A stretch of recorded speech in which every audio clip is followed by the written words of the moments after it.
अस्सलाम वालेकुम नाज़रीन, प्रोग्राम जुर्म बेनकाब के साथ मैं हूं कैसर खान। नाज़रीन, हमारे मुआशरे में बढ़ता हुआ घरेलू तशद्दुद लम्हा फिक्रिया बनता जा रहा है। बहुत से लोग बाहर का गुस्सा आकर अपनी बीवियों पर निकालते हैं और उनको जुल्म और तशद्दुद का निशाना बनाते हैं।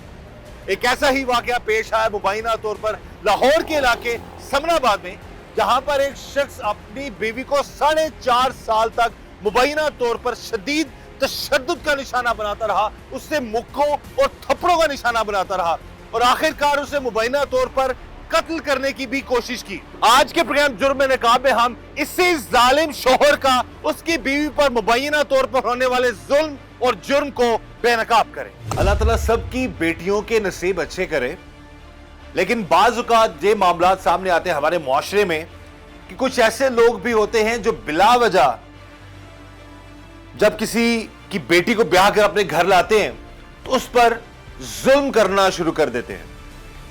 बहरहाल इस वक्त भी हमारे साथ एक ऐसी हमारी बहन मौजूद है जिनको शादी के आगाज में ही उनकी ससुरालियों ने जुल्म सितम का शिकार बनाना शुरू कर दिया और अब तो बात इस हद तक पहुंच गई कि उनको जहर तक पिलाने की कोशिश की गई, बल्कि पिलाया भी गया मुबैना तौर पर, और फिर उनको कत्ल करने की भी कोशिश की गई।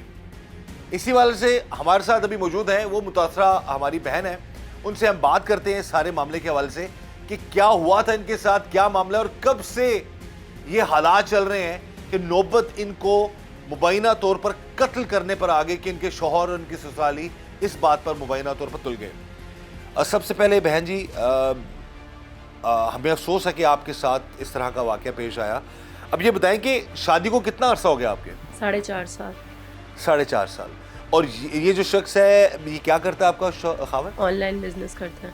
ऑनलाइन बिजनेस करता है। तो कब से हालात ख़राब थे इन 4.5 सालों में? कब तशद्दुद करना शुरू किया? क्या मामला थे? क्यों ऐसा करता था वो कोई बात भी नहीं होती थी, कहीं का भी गुस्सा होता था तो उन्होंने आंखें मुझ पे ही उतारना होता था।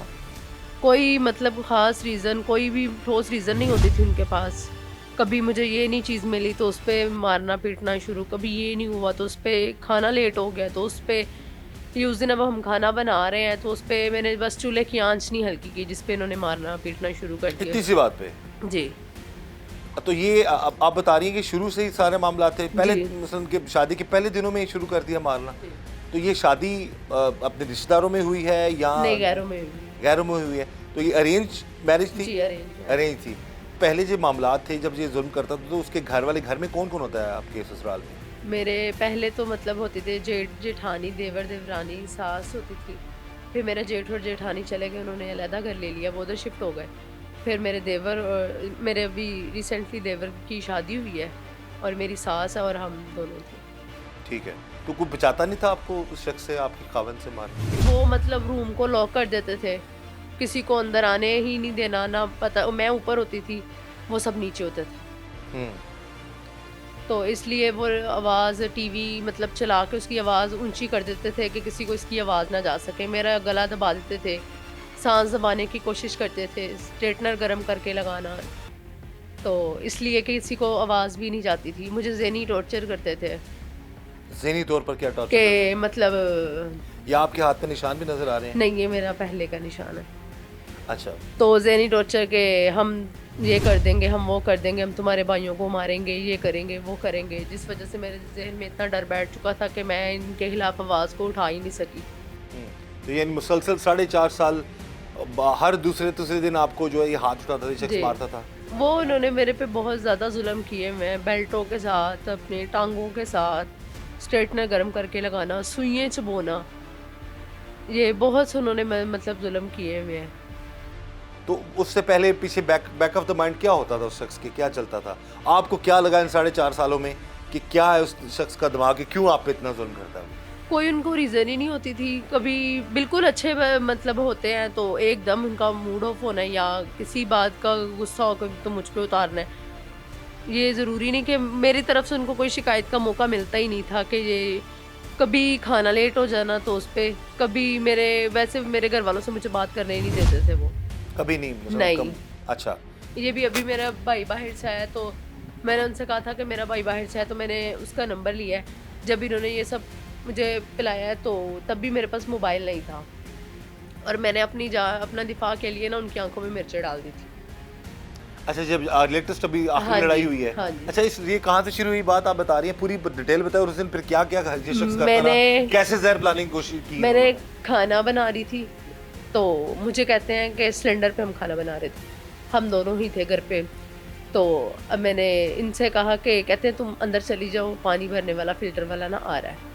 तो मतलब मैंने सब कुछ कवर कर दिया, सिलेंडर थोड़ा दूर था, मैं क्या वो ऊपर ना आ जाए। तो मैंने आंच नहीं हल्की की, तो मैं अंदर चले गई। जब वो आए तो कहते तुमने आंच नहीं हल्की की। मैंने कहा आपने खुद ही तो कहा था कि तुम अंदर चली जाओ। तो वो सिलेंडर मैंने इस वजह से, बस इस वजह से इन्होंने मारना पीटना शुरू कर दिया। सबसे पहले सर, हमें बड़ा अफसोस है आपकी बेटी पर जो जुल्म होता रहा है। अब सर इस मामले के हवाले से बताइएगा। बेटियां तो कहते हैं ना कि माँ बाप में से वालिदैन को तो प्यारी होती थी, लेकिन बाप की बेटियां ज़्यादा लाडली होती हैं। आप बताएं, कब से आपको पता चला आपकी बेटी पर जुल्म हो रहा है और क्या जुल्म हो रहा है? जब भी हमें पता चला ना तो हम गए 2-4 मरतबा, पर हमारी सुनाई नहीं होती थी। वो इतना तशद्दुद करता था बेटी पे, तो हमें तो वो कुछ समझता ही नहीं था।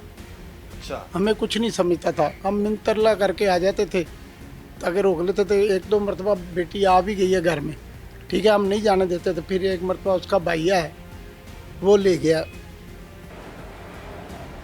अल्लाह ताला आपको हिम्मत दे जी। तो अब भी जो हुआ सिलसिला, मुझे बेटे का फ़ोन आया कि बेटी ने जहर पी लिया है या जहर दे दिया। तो मैं पहुंचा हूँ, छोटा बेटा मेरा उधर पहुंच गया होता था, वो खड़ा था बाहर ही। वो उसने मुझे कहा अबू मैंने 15 पे कॉल चला दी है, वो पुलिस आ रही है। ताकि वो उर्स था दाता साहब का, पुलिस लेट थी, तो इतने में ये सारा कुछ हो गया। तो मैंने बेटी को भी उठाया, तो बेटे को, उस वक्त बेटी की क्या हालत थी आपकी? बेटी मेरी थाने तक जाते हुए बेहोश हो गई थी। ये 1122 थाने वालों ने बुलाई है।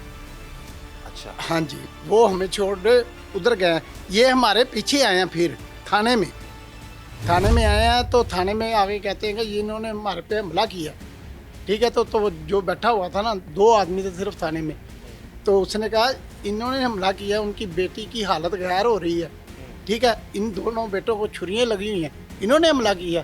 तो फिर ये वहाँ से फरार हो गए। वहाँ से चला गया आपका जो दामाद है। दामाद था और उसका भाई भी था। तो ये दोनों फिर चले गए।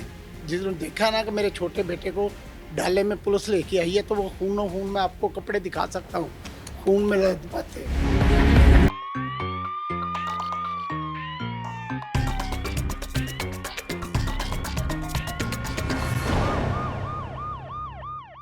आपकी बहस तो नहीं होती थी? आप होता है कुछ लोगों को गुस्सा आ जाता है अगर बीवी बहस कर रही है कुछ तरह का? वो उनको पता था कि मैंने गुस्सा आया, तो मैंने उनसे एक्सक्यूज़ भी कर लेती थी कि अगर आपको बुरा लगा ना तो मैं सॉरी कह देती हूँ।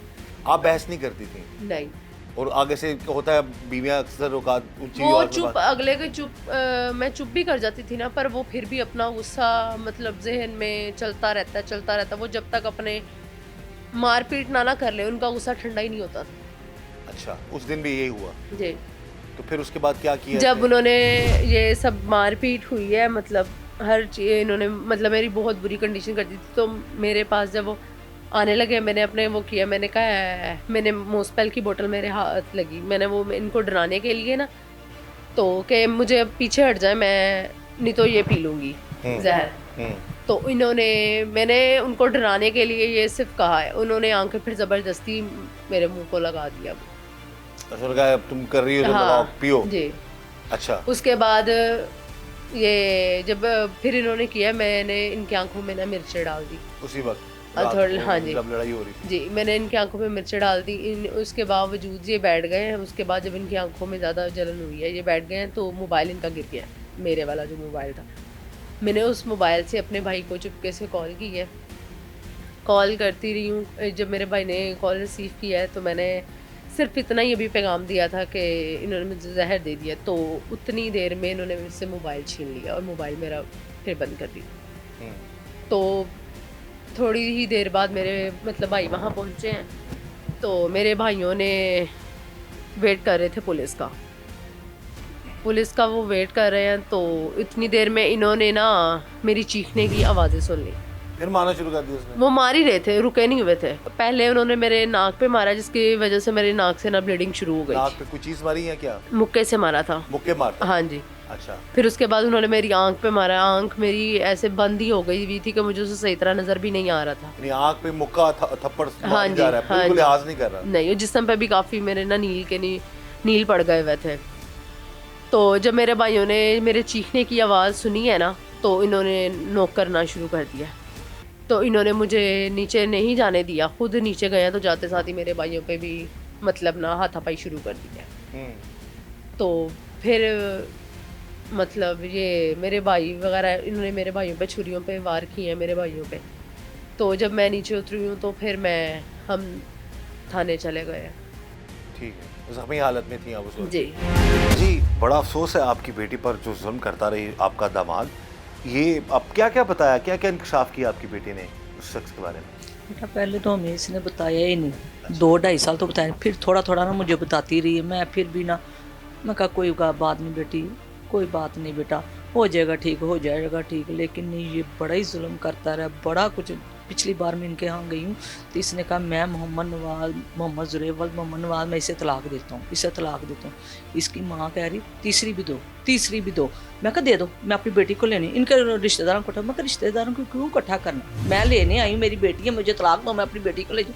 कहना एक दफ़ा मेरी बेटी कह रही है जरे मैं ना कल आ जाऊँगी। कहना नहीं अभी आना, कहती जरे मेरी तबीयत नहीं ठीक, मैं कल आ जाऊँ। कहना तू अभी ठहर, मैं अभी आता हूँ। अभी सीधा घर आया, आन को उस रूम में जाके दरवाज़ा लॉक कर दिया। मैंने दरवाज़ा खटकाया, खोल दिया, इसने खोल दिया, उसे ना खींच रहा था, खोल रहा था। मैं कहा जरेब अपनी बेटी उठाओ और चले जाओ यहाँ से। चला गया, अपनी बेटी लगे। रात 2:30 बजे फिर वापस करने आ गया। अंकल आप ही करा सके, मुझसे एक दफ़ा मिले, इसके अब्बू ने कहा जाए।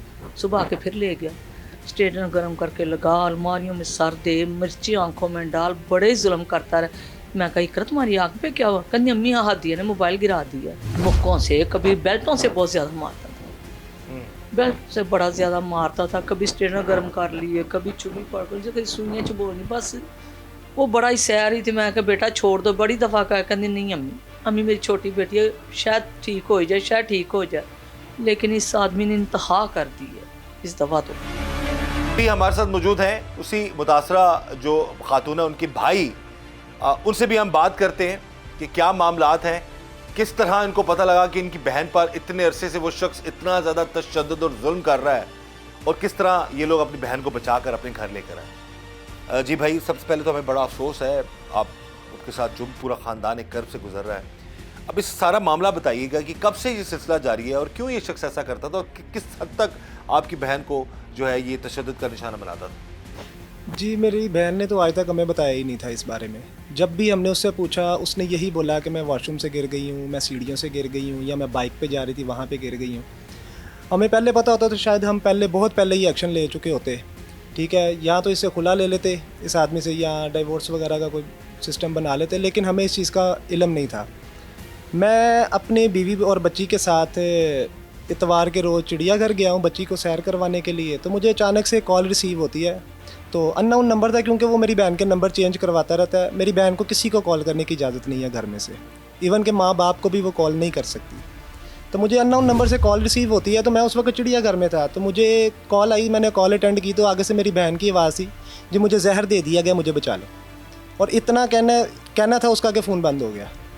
मैंने उसी टाइम अपने भाई को कॉल की, छोटे को, और अपने वाले साहब को फ़ोन किया कि आप फौरी पहुँचे, आप नज़दीक हैं, मैं थोड़ा दूर हूँ तो मैं आ जाता हूँ। तो मैंने इतने में अपने भाई को भी बोल दिया था कि आप 15 पे सबसे पहले कॉल करो। तो जैसे ही मैं पहुँचा हूँ, मेरी बीवी भी मेरे साथ थी, मेरी 2 साल बच्ची भी मेरे साथ थी।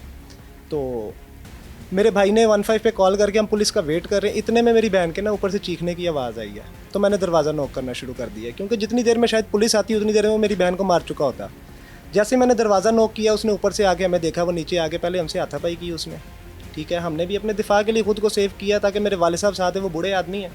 तो फिर वो अंदर गया जाके, तो एक चाकू ले आया।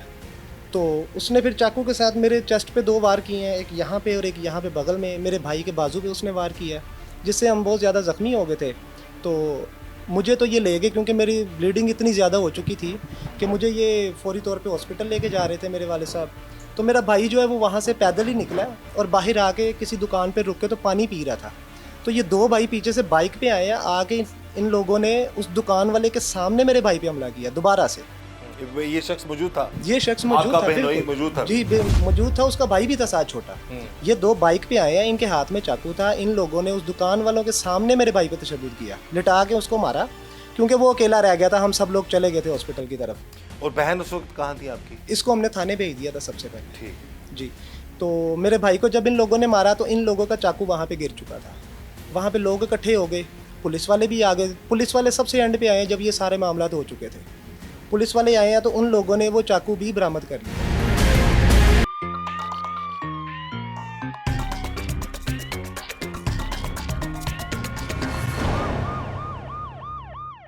बेटी 4.5 साल तक उस शख्स के साथ रही है। हाँ सर, और 4.5 साल मैंने में 2-3 मरतबा उससे बेटी को कहा है। वो कहती है कि अब्बू आपको को कहे कि अपनी बेटी छोड़ दो तो तुम छोड़ोगे? मैंने तो कहा बेटी को कि बेटी ये छोड़ दो इसे, बेटी को, ताकि ये उसकी बेटी है। मैं अपनी बेटी को तो समझ सकता हूँ, किसी की बेटी की जिम्मेदारी मैं क्यों लूँ? लेकिन वो तो माँ है ना हाँ, बेचारी। वो माँ है। तो फिर यही सिलसिला था। उसने कुर्बानी इसीलिए दी है कि मेरी बेटी की लाइफ बच जाए। तो ये शख्स कैसे जुल्म करता था? क्या बताया आपकी बेटी? वो आपको बताया, वो अलमारी में सर दे के स्ट्रेटनर गर्म करके, कितनी मरतबा तो मेरी बेटी ने बताया। हम माँ बाप थे, मैं समझ जाता था कि ये तशद्दुद हुआ हो। आँख इसकी नीली किचा हो जाती थी, मारता मुक्कों से। तो आंखें मैं आपको दिखाता हूँ पिक्चर, आप भाई के पास। मुक्के मारता था आपकी बेटी को? मुक्के मारता था आंखों में। आँख उसकी कई मरतबा उसने नील से ना इतनी कर दी। अभी भी दिमाग में सूजन है, उसके दिमाग में हाथ नहीं लगा सकते। इतना मारा हुआ है। इतना तशद्दुद किया हुआ। ये मैं उस दिन मेडिकल लेने गया हूँ, वो हवालदार गया था मेरे साथ, तो मेडिकल की रिपोर्ट लेके मैंने थाने में जमा करवा दी है। ठीक है, मेडिकल में सारा तशद्दुद आया है? आया है जी। इसको 7 टांके लगे हुए हैं अवैस को, 2 जगह पे छुरी लगी। उसकी आप पिक्चर तो देखें। तो अब कह रहे हैं कि लो जी क्रॉस पर्चा होना है, उनके उंगली टूटी हुई है। अगर उंगली तोड़नी थी हमने तो मैं 2 साल की पोती साथ लेके जाता, बहू साथ लेके जाता। हमें पता था कि इन्होंने हमारे पे छुरियाँ मारनी हैं, तो हम भी अपनी दफा के लिए कोई चीज़ लेके जाते। ये जुल्म का सिलसिला तो शुरू से ही आप बता रही हैं हो चुका था। तो इन 4-4.5 सालों में अपने वालिदैन को, अपने घर वालों को, अपने भाई को कभी आपने कुछ नहीं बताया कि ये क्या क्या जुल्म करता है, या सास आपने आपकी मदद की हो कभी? उन्होंने मुझे ना ज़हनी टॉर्चर बहुत करते थे। मुझे बहुत ज़्यादा डरा के रखा हुआ था कि हम तुम्हारे भाइयों को मार देंगे, हम ये कर देंगे, हम वो कर देंगे। तो मैं डर बहुत गई हुई थी कि मेरी वजह से मेरे भाइयों को ना कुछ हो जाए। मेरी बेटी को छीनने की कोशिश करते थे कि हम आपकी बेटी छीन लेंगे। बेटी की क्या उम्र है आपकी? 3.5 साल। 3.5 साल। तो बच्ची के साथ भी रवैया उसका मसलन ठीक था या नहीं? बच्ची के साथ रवैया ठीक था। बच्ची के साथ रवैया ठीक था। तो आपके साथ जब आप पर अभी रिसेंटली आप उस घर में थी, आपकी बेटी, आपके शोहर और आपकी सास, सास मौजूद नहीं थी तब नहीं थी, वैसे रूटीन में वो हाँ साथ जी रहती। जी बिल्कुल। तो कभी सास ने मदद नहीं की आपकी? नहीं, मदद मेरी किसी ने भी बचाने नहीं की या बेटे को समझाने की कभी मदद नहीं, उन्होंने कभी नहीं समझाया। वो सब जानते थे कि आप पर ये जुल्म कर रहे हाँ हैं? जी, सबको पता था। कभी उन्होंने अपने बेटे को समझाने की, भाइयों ने अपने भाई को समझाने की कोशिश नहीं की। इवन के आंखें मुझे जुटलाते रहे, आप हमारे भाई को ये करेंगी, आप हमारे भाई को वो कर देंगी, हमारा भाई ये हो जाएगा, हमारा भाई वो हो जाएगा। आप पे उल्टा इल्जाम जी। तो बकौल आपके कि आपने 4.5 सालों में कोशिश हतुल मकान यही की है कि आपका घर बसा रहे और आप बदतमीजी ना करें आगे से। हाँ जी, मैंने किसी से आज तक कोई बदतमीजी नहीं की, कोई गाली गलोच नहीं। इवन के इतना मेरे माँ बाप को गाली गलोच देते थे, मुझे करते थे, इतनी गंद बोलते थे कि इंसान सुन भी नहीं सकता। लेकिन उसके बदले में भी मैंने उन्हें कभी गाली या कोई बदतमीजी से जवाब नहीं दिया। कभी नहीं दिया? नहीं दी। तो जब लड़ाइयाँ होती थी, मारता था ये शख्स, तो उसके बाद फिर किस तरह नॉर्मल लाइफ पे आप लोग वापस आ जाते थे? यानी आपको मार पड़ गई उसके हाथों, वो उसे जुल्म किया, ज़ाहिर आप भी तकलीफ में होती थी, दुख में होती थी, उसके बाद फिर इसका रवैया क्या होता? वो मतलब कर आके वो चले जाते थे, फिर आते थे वो, या नीचे थे ना, नीचे सब मतलब मौजूद होते थे ससुराल वाले, तो वो उनके सामने भी यही मतलब शो करवाते थे कि ऐसे लगे कि हम बिल्कुल ठीक है, हमारे में ऐसा कोई बात नहीं हुई। और अगर मैं नीचे जाती थी तो ये कहा जाता था कि ये गिर गई है, वॉशरूम से गिर गई है, ये सीढ़ियों से गिर गई है। ये चीज़ असल में क्या होता था? वो मैं कभी भी नहीं गिरी थी, ना वॉशरूम से ना ये वो। हमेशा इनके तशद्दुद का निशाना ही बनी हुई थी। जो भी मेरे फेस पे निशान होते थे या बाजू पे किसी चीज़ जगह पे भी होते थे, वो उनके तशद्दुद का ही निशान होता था, कभी मतलब गिरने से या इन चीज़ों से। तशद्दुद वो किस तरह करते थे आप चेहरे पे? मुक्के मारते थे मेरे मुंह पे, सांस दबा देते थे मुझे, मतलब सांस का भी इवन के मसला होने लग गया था, मतलब सफोकेशन होने लग जाती थी। वो बाहर नहीं निकलने देते थे, रूम को लॉक कर देते थे, टीवी की आवाज़ ऊंची कर देते थे। तो पर वो नीचे थे, नीचे आवाज़ आनी भी मुश्किल होती थी। जब वो आ भी जाते थे, जब उनको पता भी चल जाता था, लेकिन फिर भी वो कोई मतलब ना। कमरा लॉक करके जी टीवी की आवाज़ ऊंची करके फिर आपको मुक्कों और थप्पड़ों से वो जी। शख्स तशद्दुद का निशाना बनाता जी था। और जब गुस्सा उतार लेता था अपना, फिर नॉर्मल हो जाता। हाँ जी। अब ये देखें नाज़रीन, रोंगटे खड़े हो जाते हैं, यकीन मानिए। खुदा का खौफ करें ऐसे लोग, ऐसे जालिम लोग। और बीवियां कोई जानवर नहीं है। अगर कहीं पर कोई गलती है, कोई मसला है, कोई प्रॉब्लम है, तो उसको और तरीके से हल किया जा सकता है। और नहीं है तो फिर अलहदगी, ये भी नापसंदीदा अमल है कि अलहदगी इख्तियार कर ली जाए। पर किसी पर जुल्म तो ना करो, किसी को तशद्दुद का निशाना तो ना बनाओ। खरीदता तो नहीं हुआ ऐसे लोगों ने। मरना भूल गए हैं ये लोग, अपनी मौत भूल चुके हैं। खुद बेटियों वाले होते हैं, तो क्या सोच सकता है कोई बाप कि कभी किसी की बेटी के साथ ऐसा जुल्म हो जैसा ऐसे लोग करते हैं?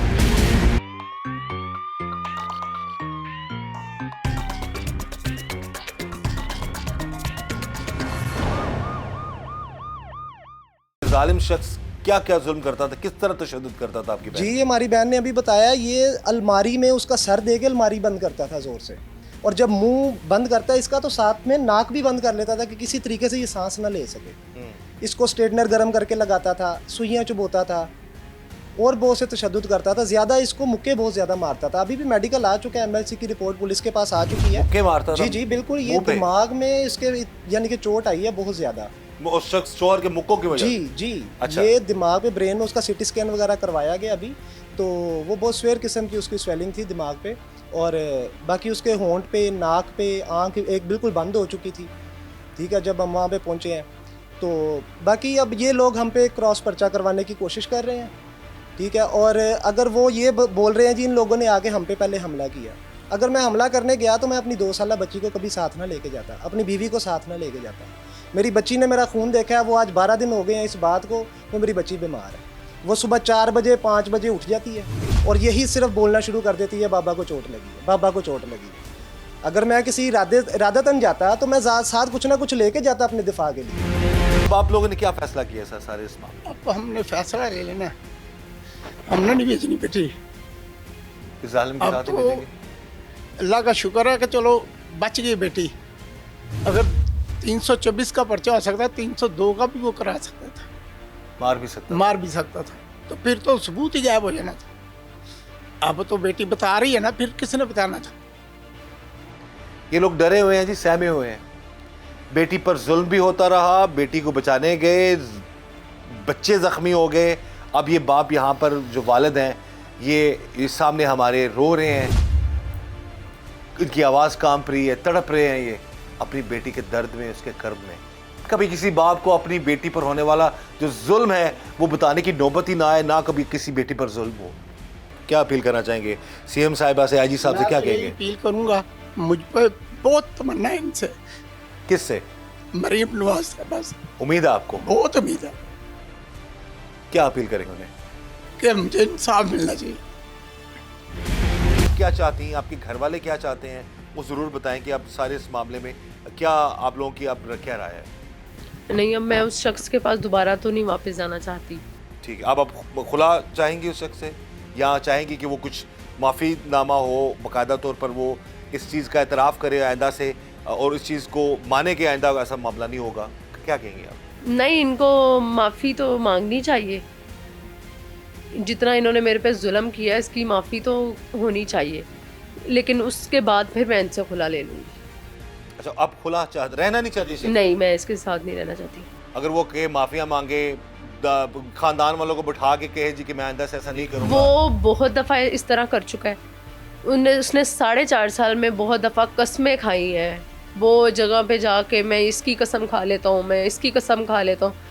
वो हमेशा मुझे एग्री ही इस बात पे कर लेता था, मैं नेक्स्ट टाइम ये काम नहीं करूँगा, मैं नेक्स्ट टाइम नहीं ये काम करूँगा, लेकिन वो हमेशा से ही ऐसे करते आया। उसने पहले कभी वादा भी करके फिर मारना हाँ पीटना, जी फिर तशद्दुद, जी फिर जुल्म। जी तो अब आप चाहती हैं कि आप उससे अलग हो जाएं। जी। इस जुल्म के हवाले से आप वैसे क्या चाहेंगी, सज़ा के हवाले से उस शख्स को सज़ा मिले, या ऐसे लोगों के बारे में आप क्या कहना चाहेंगी कि लोगों की जो बेटियां हैं वो महफूज रहें? आपने 4.5 साल जुल्म सहा, घर बसाने की कोशिश की, लेकिन उसका नतीजा ये निकला कि आपकी मुबैना तौर पर आपको जान से मार देने की कोशिश की गई। आप ऐसी बेटियों को, बहुओं को क्या पैगाम देंगी जिन पर जुल्म होते हैं वो सह रही हैं? मैं बस ये कहना चाहूँगी कि ऐसे शख्स के साथ रहना तो ना गलत है, और ऐसे लोगों को सज़ा भी मिलनी चाहिए, और हर बेटी को आवाज़ उठानी चाहिए, इसलिए क्योंकि अगली बेटी इस जुल्म के शिकार होने से बच सके, कोई और बेटी ना इस जुल्म का शिकार हो। जिस बहन और बेटी के साथ ये हो रहा है वो आवाज़ उठाए। हमारी इस बहन के आंसू और उसके जो घर वाले यहाँ पर मौजूद हैं, उनके आंसू यकीन मानिए दिल लर्जा के रख रहे हैं। इस बहन की सिसकती हुई आवाज और इनका ये अंदाज, एक एक लफ्ज में वो दर्द है, वो कर्ब है, वो शायद जो ये महसूस कर सकती हैं या इनके वालिदैन या घर वाले। तो यही पैगाम है हमारा भी कि ऐसे जालिमों का जुल्म मत सहें। मत जाने जिसने बेटी को मार, सोच कर रहे हैं, कमरा बंद करके टीवी की आवाज ऊंची करके वो शख्स तशद्दुद पर तशद्दुद किया जाता था, और फिर कहता था बीवी को, हाँ सब नॉर्मल है, नीचे जाओ, किसी को पता ना लगे। ऐसे लोगों के हाथ तोड़ देने चाहिए माजरत के साथ, कानून ऐसा बनना चाहिए। हम तो कोई कानून से हट के बात नहीं करेंगे, लेकिन जब किसी का दुख देखा जाता है ना, जब किसी बहन को या किसी बेटी को अपनी बहन बेटी समझ के फील करते हैं ना, तो यकीन करें ऐसी फीलिंग्स आती है। बहरहाल अल्लाह ताला सब बेटियों के, बेटों के, बहनों के नसीब अल्लाह ताला अच्छे करे। ऐसे जालिमों से अल्लाह ताला सबको बचाए, और ऐसे जालिमों के खिलाफ कानूनी कार्रवाई होनी चाहिए बाकायदा तौर पर, उनको सख्त से सख्त सज़ा मिलनी चाहिए, ताकि आइंदा कोई कभी किसी की बहन बेटी के साथ ऐसा जुल्म ना कर सके। इस दुआ के साथ कि अल्लाह ताला हम सब पर रहम करम और फजल फरमाए, अल्लाह ताला हमें हर तरह हर किसी के शर से बचाए। मुझे इजाज़त दीजिए, अल्लाह हाफ़िज़।